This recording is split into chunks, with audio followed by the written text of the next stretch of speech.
जय श्री कृष्ण, राधे राधे।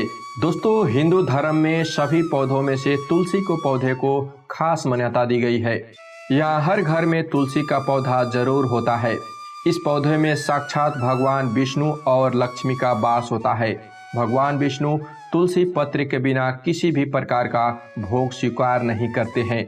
ऐसा कहा जाता है कि रोजाना सुबह उठकर स्नान करने के पश्चात सूर्य को जल चढ़ाने के साथ साथ तुलसी को भी पानी जरूर देना चाहिए।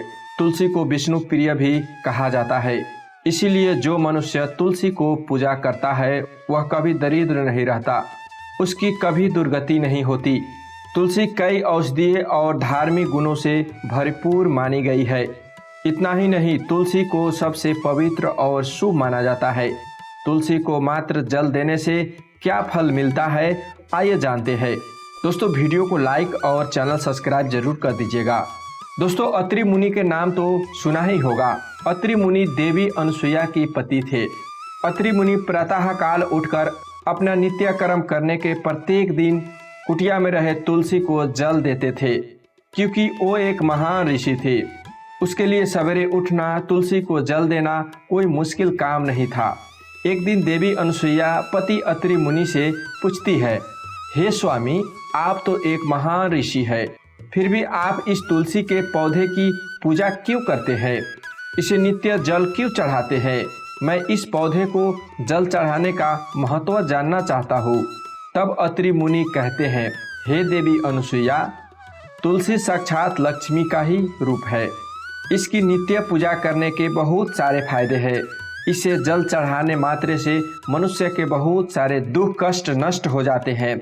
तुलसी को जल देने का महत्व बताने से पहले तुम्हें एक अत्यंत प्राचीन कथा सुनाना चाहता हूँ। इस कथा के माध्यम से तुम्हें तुम्हारे सारे प्रश्नों के उत्तर मिल जाएंगे, इसीलिए तुम इस कथा को ध्यान से सुनो। पूर्व काल की बात है। एक आदमी ब्राह्मण कुल में जन्म लिया था, लेकिन वह व्यक्ति कर्म से भ्रष्ट, कपटी, नीच बुद्धि वाला, झूठ बोलने वाला तथा उसका मन हमेशा बुरे काम करने में लगा रहता था। उसने अपने जीवन में कभी पुण्य के काम नहीं किए, शास्त्रों का अध्ययन कभी नहीं किया, पूजा पाठ भी नहीं किया। सदैव अपना मन दूसरे के धन पर लगा कर रखता था। वह दिन में धन कमाता और रात्रि में वेश्याओं के साथ रात बिताता था। इसी प्रकार से वह अत्यंत पापी था। उसने अपने मुख से कभी भगवान का नाम भी नहीं लिया और न कभी देवी देवताओं का पूजा किया। इसी प्रकार से पाप करते हुए उसे अनेक वर्ष बीत गए। फिर वह ब्राह्मण एक दिन स्नान करने के लिए नर्मदा नदी में गया। उस नदी में स्नान करने के लिए दूर दूर से लोग आया करते हैं। फिर वह ब्राह्मण उसी नदी के किनारे एक आश्रम में ठहरता है। उस आश्रम में अनेक विद्वान ब्राह्मण तथा भागवत गीता की स्तुति में मगन रहते थे। वह ब्राह्मण भी उनके साथ रुक गया। उन विद्वान ब्राह्मणों के साथ रहकर उसे भी श्री हरि विष्णु के नाम सुनने का अवसर मिलता था। वह उस स्थान पर 1 महीने तक रुका और भगवान का प्रसाद ग्रहण किया। वहीं पर उस आश्रम में एक तुलसी का पौधा था। वह ब्राह्मण जाने अनजाने में ही उस तुलसी के पौधे में पानी डालता था। उसके मन में कोई विचार नहीं था कि वह क्या कर रहा है।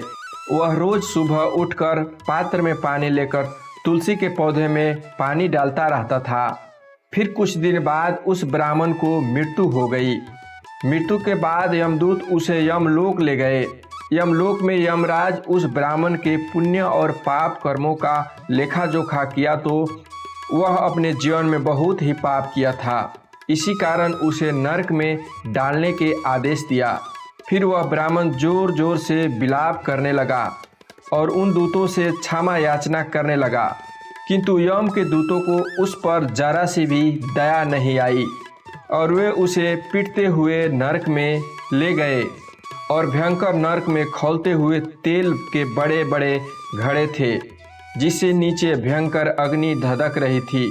फिर यमराज के दूत ने उस ब्राह्मण को उस खौलते हुए तेल के घड़े में डाल दिया, लेकिन जैसे ही वह ब्राह्मण उस खौलते हुए तेल के घड़े में गिरा, वह तेल एकदम से ही ठंडा पड़ गया। इस विचित्र घटना को देखकर उस यम के दूत को बड़ा आश्चर्य हुआ। ऐसा पहले कभी नहीं हुआ था। उसने कितने ही पापियों के उस तेल के घड़े में डाला था।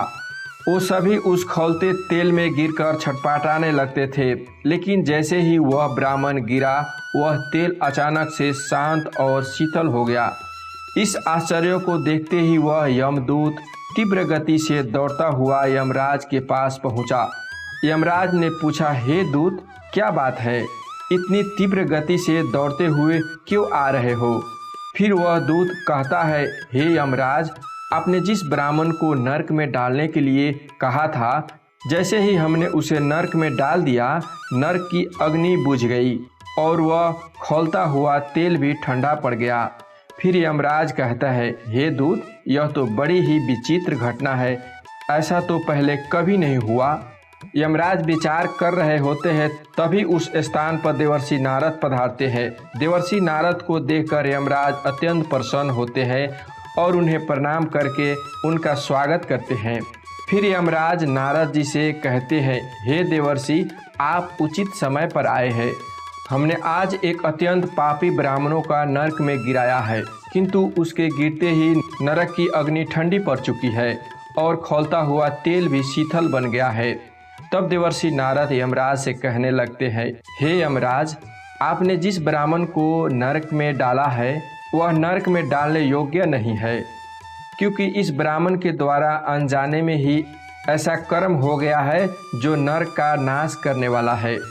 जो मनुष्य पुण्य करने वालों लोगों के साथ रहता है, उसे उनके पुण्य का भाग अवश्य मिलता है। और यह ब्राह्मण तो 1 महीने तक भगवान विष्णु के भक्तों के साथ रहा है। इस ब्राह्मण ने आश्रम में रहते हुए नित्य तुलसी को जल अर्पण किया है, इसीलिए यह बहुत बड़ा पुण्यवान बन गया है। इसके समस्त पाप नष्ट हो गए हैं। इस ब्राह्मण ने अब विश्वलोक जाने का अधिकार बन गया है। इस ब्राह्मण ने अनजाने में ही इतना पुण्य कमाया है जो जन्म जन्मांतर में मनुष्य के प्राप्त नहीं होता है। इसीलिए आप इसे नरक में ना, इस ब्राह्मण के पापों के लिए इसे केवल इतना ही दंड दो, इसे नरक लोक का दर्शन कराओ। देवर्षि की बात सुनकर यमराज अत्यंत प्रसन्न होते हैं और ब्राह्मण को नरक का दर्शन कराने लगते हैं। फिर अत्रि मुनि कहते हैं, हे देवी अनसुईया, इसी प्रकार से यम के दूत उस ब्राह्मण को संपूर्ण नरकों को दर्शन कराते हैं और यक्ष लोक में ले जाते हैं और फिर वह ब्राह्मण एक यक्ष बन जाता है। इसीलिए जो मनुष्य नित्य तुलसी की पूजा करता है, तुलसी की जल देता है, वह कभी नरक में नहीं गिरता है। जिन घरों में तुलसी का पौधा सदैव ही हरा भरा रहता है, उस घर में सुख शांति और समृद्धि बनी रहती है। भगवान विष्णु के पूजा में और उन्हें चढ़ाए जाने वाले भोग में तुलसी के पत्र अवश्य होने चाहिए, क्योंकि तुलसी पत्र के बिना भगवान विष्णु किसी भी प्रकार का भोग स्वीकार नहीं करते हैं। इसीलिए प्रत्येक घर में तुलसी का पौधा अवश्य होना चाहिए। दोस्तों, आज के लिए बस इतना ही। वीडियो अच्छा लगा होगा तो वीडियो को लाइक और चैनल को सब्सक्राइब जरूर कर देना। धन्यवाद।